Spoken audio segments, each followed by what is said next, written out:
Bio India की इस अनोखी कक्षा में आपका फिर से स्वागत है। मैं हूं धर्मेंद्र कुमार और आज के क्लास में मैं आपको बताऊंगा टेस्ट ट्यूब बेबी यानी परखनली शिशु के बारे में। पिछले क्लास में मैंने आपको रिप्रोडक्टिव हेल्थ में इनफर्टिलिटी के बारे में बताया था।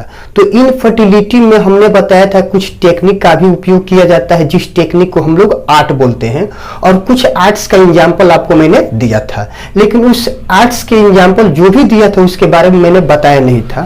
उसी में से एक आर्ट आता है जिसका नाम है टेस्ट ट्यूब बेबी। तो आज टेस्ट ट्यूब बेबी के बारे में ही यानी परखनली शिशु के बारे में ही आज बताऊंगा। तो चलिए शुरू करते हैं। टेस्ट ट्यूब बेबी यानी परखनली शिशु। तो चलिए देखिए, कह रहेगा कि इसे IVF के नाम से भी जाना जाता है।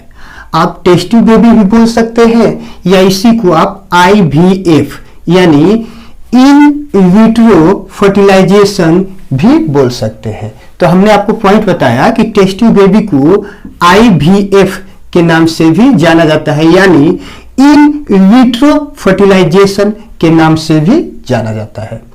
अब है, चलिए इसको लेकर चलते हैं। अक्सर देखा जाता है कि कुछ फीमेल्स में ओवरीज यानी अंडाशय तथा यूट्रस मतलब गर्भाशय सामान्य होते हैं। यानी कहने का मतलब हुआ कि बहुत सारी फीमेल ऐसी होती है जिनमें ओवरी तथा यूट्रस अंडाशय तथा गर्भाशय सामान्य होते हैं, यानी नॉर्मल होते हैं, उसमें कोई बीमारी नहीं रहती है। किंतु फिलोपियन ट्यूब विकृत होती है। किंतु देखा गया है कि उनका जो फिलोपियन ट्यूब होता है, अंडवाहिनी नली जो होता है, वो खराब होती है, विकृत होती है। हालांकि आपको ये जो भी बातें हम बता रहे हैं फिगर पे भी समझाएंगे, लेकिन पहले भाषा देख लीजिए, फिगर पे भी हम आपको समझा देंगे। तो देखिए, कुछ फीमेल्स में ओवरीज तथा यूट्रस सामान्य होते हैं, यानी कोई समस्या नहीं होती है, बेहतर होते हैं। किंतु फिलोपियन ट्यूब विकृत होती है, यानी उनका जो अंडवाहिनी नली होती है वो क्या होती है, तो खराब होती है, चाहे उसमें कोई समस्या होती है। या फिर ऐसा भी हो सकता है कि उनके हस्बैंड का यानी जो उनके पति देव हैं उनमें स्पर्म्स की संख्या कम उत्पन्न होती हो। ये तो फॉल्ट है फीमेल में कि अंडाशय सही है, यूट्रस भी सही है और उनका फिलोपियन ट्यूब में फॉल्ट है। या ऐसा भी देखा जाता है कि उनके हस्बैंड में स्पर्म्स की जो संख्या होती है, शुक्राणुओं की जो संख्या होती है, कम उत्पन्न होती है। इस कारण फीमेल प्रेग्नेंट नहीं हो पाती। अगर इस तरह की समस्या होगी तो फीमेल प्रेग्नेंट नहीं होगी। तो देखिए, ऐसी स्थिति में डॉक्टर्स द्वारा यानी विशेषज्ञों द्वारा फीमेल के ओवरी से निकले हुए ओवम मतलब अंडाणु प्राप्त करके इसका लैब में यानी प्रयोगशाला में उस फीमेल के हस्बैंड के स्पर्म द्वारा यानी इस फीमेल के जो हस्बैंड है उसके स्पर्म द्वारा ट्यूब में फर्टिलाइजेशन कराया जाता है। किसमें कराया जाता है? ट्यूब में।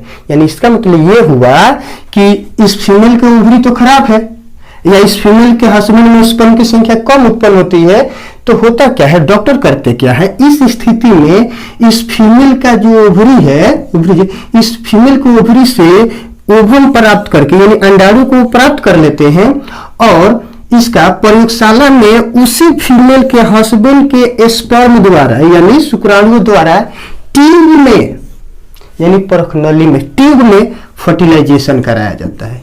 किसमें फर्टिलाइजेशन कराया जाता है? ट्यूब में। तो ट्यूब में क्या कर दिया जाता है? फर्टिलाइजेशन करा दिया जाता है। सही है। तो इसमें समझ में आ गया होगा कि ऐसी स्थिति में डॉक्टर्स द्वारा फीमेल को ओवरी से निकले हुए ओवम प्राप्त करके इसका प्रयोगशाला में उस फीमेल के हस्बैंड के स्पर्म द्वारा ट्यूब में फर्टिलाइजेशन करा दिया जाता है। सही है। अब देखिए, चलिए, हमने पहले पॉइंट में बताया कि एक ट्यूब में उस फीमेल के हस्बैंड के स्पर्म से उसको ओवम को क्या किया जाता है, तो फर्टिलाइजेशन करा दिया जाता है, निषेचन करा दिया जाता है ना जी। तो अब निषेचन हो गया तो आपको पता होनी चाहिए कि मेल तथा फीमेल गैमेट के आपस में मिलने की क्रिया निषेचन कहलाती है, फर्टिलाइजेशन कहलाती है, और फर्टिलाइजेशन के फलस्वरूप जाइगोट बनता है, यानी जाइगोट बना लिया गया ना जी।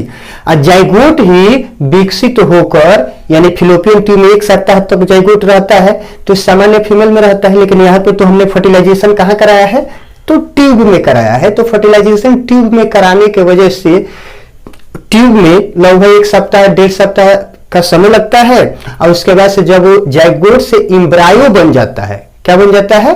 एम्ब्रायो। जाइगोट से जब एम्ब्रायो बन जाता है तो उसको क्या किया जाता है जी? तो देखिए, अब कृत्रिम रूप से निर्मित एम्ब्रायो को, एम्ब्रायो तो तैयार है ट्यूब में, तो अब कृत्रिम रूप से निर्मित एम्ब्रायो को मतलब जाइगोट को फीमेल के यूट्रस मतलब गर्भाशय में इम्प्लांट कर दिया जाता है। आरोपित कर देने से होता क्या है, अब शिशु जो होता है, बेबी जो होता है, सामान्य रूप से जन्म लेता है। ये जो बेबी होता है क्या होता है? सामान्य रूप से, जिस तरह सभी महिलाएं अपने बच्चे को जन्म देती है, उसी तरह ये भी महिला अपने बच्चे को क्या करती है? जन्म देती है। तो इसे क्या कहा जाता है? टेस्टी बेबी कहा जाता है। क्या कहा जाता है? तो टेस्टी बेबी कहा जाता है। सही है। चलिए इसको हम एक फिगर पे समझते हैं। देखिए, ये रहा आपका, ये हो गए मेल, ये हो गया मेल, और ये हो गया फीमेल, फीमेल हो गया। अब देखिए, मेल के जरिए स्पर्म का निर्माण होगा और फीमेल के जरिए ओवम का निर्माण होगा। सही है। और ये रहा एक फिगर आपका फीमेल रिप्रोडक्टिव सिस्टम का। तो आपको कुछ देर पहले ही बताया कि देखिए, कुछ फीमेल में ये जो गर्भाशय होता है, यूट्रस होता है, ये सामान्य होता है, इसमें कोई समस्या नहीं रहती है। और ये जो ओवरी नीचे हम लिखे हैं, यहाँ पे रेड वाला जो दर्शा रहे हैं, ओवरी में भी कोई समस्या नहीं रहती है। समस्या कहाँ है? तो समस्या यहाँ पर है, इस फीमेल के फिलोपियन ट्यूब में समस्या है, कोई विकृति है, कोई बीमारी है, इसमें बीमारी है। तो आप बताइए, ये सही है, गर्भाशय सही है, ओवरी सही है, तो ओवरी से तो ओवम निकलेंगे ही, और ये इसमें जाकर इम्प्लांट होगा ही, क्योंकि इसमें तो कोई समस्या है नहीं। तो अब होता क्या है, ये खराब है, तब जाकर हम टेस्ट ट्यूब बेबी का उपयोग करते हैं। या ऐसा भी हो सकता है कि इस फीमेल का जो हस्बैंड है, उस हस्बैंड के शरीर में स्पर्म की संख्या कम बनती हो, तो स्पर्म की संख्या भी कम बनेगी, तो हम टेस्ट ट्यूब बेबी का उपयोग करेंगे। तो अब देखिए, हुआ क्या कि ये हो गया मेल, ये हो गया फीमेल। मेल के जरिए स्पर्म का निर्माण हुआ, ओवम के फीमेल के जरिए ओवम का निर्माण हुआ, यानी अंडाणु का निर्माण हुआ। अब यहां से इस ओवरी से ओवम निकल गया, तो इधर ये खराब है तो इधर जाएगा ही नहीं, और इधर से सेक्सुअल इंटरकोर्स होगी तो स्पर्म इसमें नहीं जाएगा। तो जब दोनों का फर्टिलाइजेशन फिलोपियन ट्यूब में होगा ही नहीं, तो समस्या है। तो इस हिसाब से किया क्या जाता है, इस फीमेल के इस ओवरी से ओवम को निकाल लिया जाता है। इस फीमेल के ओवरी से या इस ओवरी से इस ओवरी से ओवम को क्या किया जाता है? निकाल लिया जाता है। और इस फीमेल के जो हस्बैंड है, उसके जरिए स्पर्म को ले लिया जाता है। और प्रयोगशाला में एक ट्यूब होता है, ये टूल्स है, ये यही आपका ट्यूब है। प्रयोगशाला में बेहतर आपका ट्यूब मिलेगा, ये सिर्फ हम फिगर बनाए हैं। तो इस ट्यूब में इसके ओवम तथा इसके स्पर्म को इस ट्यूब में, इसके मेल के स्पर्म तथा इस फीमेल को ओवम को आपस में क्या करा दिया जाता है? तो फ्यूज करा दिया जाता है। क्या कराया जाता है? फ्यूज करा दिया, फर्टिलाइजेशन करा दिया जाता है। तो फर्टिलाइजेशन जो कराया जाता है ना, वो बाहर एक ट्यूब में कराया जाता है। कहाँ कराया जाता है? तो एक ट्यूब में। तो जब ट्यूब में फर्टिलाइजेशन कराया जाता है, इसी कारण इसको टेस्ट ट्यूब बेबी बोलते हैं। अब ट्यूब में फर्टिलाइजेशन जैसे होती है, तो इसी ट्यूब में जाइगोट बनता है, जाइगोट से एम्ब्रायो बनता है, और जब एम्ब्रायो इस ट्यूब में बन जाता है, तो इस एम्ब्रायो को निकाला जाता है, और एक बेहतर टूल्स के माध्यम से इस एम्ब्रायो को इस फीमेल के गर्भाशय में, ये वाला जो हिस्सा है यूट्रस है, यूट्रस है यानी गर्भाशय है, तो एक टूल्स के माध्यम से ये जो इसमें निर्मित जाइगोट है यानी एम्ब्रायो है, इस फीमेल के गर्भाशय में इम्प्लांट कर दिया जाता है। हो सकता है इस एम्ब्रायो को इधर इम्प्लांट कर दिया गया हो, इधर इम्प्लांट कर दिया जाए, या ये भी हो सकता है कि इधर न करके हम इधर इम्प्लांट कर दें, यानी किसी भी यूट्रस का जो ये एंडोमेट्रियम वाल है यानी एंडोमेट्रियम जो दीवार है, उसके अंदर इम्प्लांट कर दिया जाता है। अब इम्प्लांट करने से होता क्या है, ये शिशु, ये जो माँ है 0 से लेकर 9 महीने के बीच की क्रिया को पूरा करेगी, और 9 मंथ 9.5 मंथ बाद ये सामान्य फीमेल्स की तरह ही अपने बच्चे को क्या करेगी? जन्म देगी। तो सामान्य औरत के जैसे, सामान्य फीमेल के जैसे अपने बच्चे को जन्म देती है, तो इसी स्थिति को नाम दिया जाता है क्या? Test tube baby. चलिए, ये रहा टेस्ट ट्यूब बेबी। आपका एक बात हम बता दें, टेस्ट ट्यूब बेबी में बच्चा को पैदा नहीं किया जाता है, यानी इस टेस्ट ट्यूब बेबी के जरिए, यानी यहाँ पे देखिए इस ट्यूब में ये जो प्रखनली दिख रही है, इस प्रखनली में शिशु का जन्म नहीं होता है। इस प्रखनली का उपयोग फिलोपियन ट्यूब की जगह किया जाता है, क्योंकि फिलोपियन ट्यूब क्या है, खराब है। तो फिलोपियन ट्यूब में पहले फर्टिलाइजेशन होती थी, लेकिन यही जब खराब है तो इसके जगह पे हम लोग ट्यूब का इस्तेमाल करते हैं लैब में, और ओवम और स्पर्म की इसी में फर्टिलाइजेशन करा लिया जाता है। जब जाइगोट बन गया, एम्ब्रायो बन गया, तब जाकर इसमें गर्भाशय, इस फीमेल के गर्भाशय में इस जाइगोट को चाहे एम्ब्रायो को इम्प्लांट कर दिया जाता है। जब इम्प्लांट हो जाता है तो ये जो फीमेल होती है फिर सामान्य फीमेल की तरह अपने बच्चे को जन्म देती है। आपके दिमाग में होनी चाहिए कि जो शिशु जन्म लेता है वो टेस्ट इस ट्यूब की वजह से, चाहे इस ट्यूब में यानी ट्यूब के जरिए जन्म नहीं लेता है, यानी इस ट्यूब से कोई बच्चा जन्म नहीं लेता है। इस ट्यूब का उपयोग सिर्फ फर्टिलाइजेशन कराने के लिए किया जाता है। तो आपको उम्मीद है कि ये आपको समझ में आ गई होगी। चलिए टेस्ट ट्यूब बेबी में मैं आपको कुछ महत्वपूर्ण बातें बता दे रहा हूं। तो चलिए, इसमें से पहला महत्वपूर्ण बात है, नोट है कि सर्वप्रथम टेस्ट ट्यूब बेबी के जरिए 1959 ईस्वी को डॉक्टर पैट्रिकी ने संतान उत्पत्ति करने का प्रयास किया। देखिए ये इंग्लैंड के रहने वाले थे और 1959 ईस्वी में ये जो डॉक्टर पैट्रिकी है, इन्होंने टेस्ट ट्यूब बेबी के जरिए संतान उत्पत्ति करने का प्रयास किए थे, लेकिन इस प्रयास से उनको सफलता नहीं मिली थी। सही है, सिर्फ प्रयास किए थे, यानी सर्वप्रथम प्रयास इन्होंने ही किया था टेस्ट ट्यूब बेबी के जरिए संतान उत्पत्ति करने की।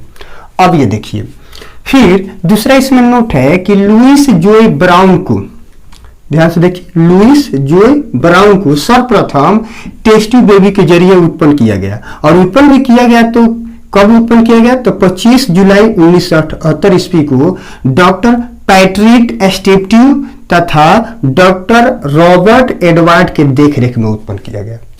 अब देखिए, ये जो डॉक्टर पैट्रिकी है, इन्होंने सिर्फ प्रयास किया था 1959 ईस्वी में, जो सफलता नहीं मिली। लेकिन दो और वैज्ञानिक है जिनका नाम था डॉक्टर पैट्रिक एस्टिप्यू तथा डॉक्टर रॉबर्ट एडवर्ड, इन दोनों वैज्ञानिकों ने क्या किया, टेस्ट ट्यूब बेबी से बच्चे उत्पन्न करने की कोशिश की और लुइस जोई ब्राउन को सर्वप्रथम टेस्ट ट्यूब बेबी के जरिए 25 जुलाई 1978 ईस्वी को उत्पन्न किया। यानी अगर कोई आपसे पूछता है कि सर्वप्रथम टेस्ट ट्यूब बेबी के जरिए किसको उत्पन्न किया गया, किस शिशु को उत्पन्न किया गया, तो आपका होना चाहिए लुइस जोई ब्राउन। और कोई पूछता है कब, तो आपका जवाब होनी चाहिए 25 जुलाई 1978। और किस डॉक्टर के या किस वैज्ञानिक के देखरेख में, तो आप बोल सकते हैं डॉक्टर पैट्रिक एस्टिप्यू तथा डॉक्टर रॉबर्ट एडवर्ड के देखरेख में। ये जो लुइस जोई ब्राउन था, कहां का रहने वाला था, तो इंग्लैंड का रहने वाला था। तो ये तो रहा इंग्लैंड में सर्वप्रथम लुइस जोई ब्राउन को उत्पन्न किया गया। लेकिन अब इसमें एक और महत्वपूर्ण बात है, भारत में कोई पूछेगा कि भारत में टेस्ट ट्यूब बेबी के जरिए किसी संतान की उत्पत्ति हुई है, तो हाँ हुई है। कब हुई है, तो भारत में 3 अक्टूबर 1978 ईस्वी को टेस्ट ट्यूब बेबी के जरिए संतान की उत्पत्ति हुई है। तो अब देखिए, भारत में सर्वप्रथम टेस्ट ट्यूब बेबी के जरिए कानुप्रिया, उसी को लोग दुर्गा भी कहते हैं, कानुप्रिया यानी दुर्गा को उत्पन्न किया गया। यानी 3 अक्टूबर 1978 ईस्वी को भारत में भी टेस्ट ट्यूब बेबी के जरिए संतान की उत्पत्ति हुई है। और उस संतान का क्या नाम है, तो कानुप्रिया, जिसको हम लोग दुर्गा के नाम से भी जानते हैं। और ये किस डॉक्टर के देखरेख में हुई, तो डॉक्टर सुभाष मुखर्जी के देखरेख में हुई। तो भारत में कोई पूछेगा कि टेस्ट ट्यूब बेबी के जरिए उत्पन्न सर्वप्रथम शिशु का नाम बताइए, तो आपको बोलना होगा कानुप्रिया या दुर्गा। जब कब हुआ था, तो 3 अक्टूबर 1978। और कोई पूछता है कि नहीं सर्वप्रथम बताइए, यानी भारत में नहीं विश्व का बताना है आपको कि विश्व में सर्वप्रथम टेस्ट ट्यूब बेबी के जरिए किस शिशु को उत्पन्न किया गया, तो आप वहां पर बोल सकते हैं जो लुइस जोई ब्राउन को। इसको कब उत्पन्न किया गया, तो इसको आप बता सकते हैं 25 जुलाई 1978 ईस्वी को। तो ये रहा आपका टेस्ट ट्यूब बेबी से रिलेटेड कुछ महत्वपूर्ण बातें। तो उम्मीद है कि आज का टेस्ट ट्यूब बेबी वाला वीडियो आपको पसंद आई होगी। तो आज के लिए इतना ही रहने दिया जाए, फिलहाल के लिए गुड बाय।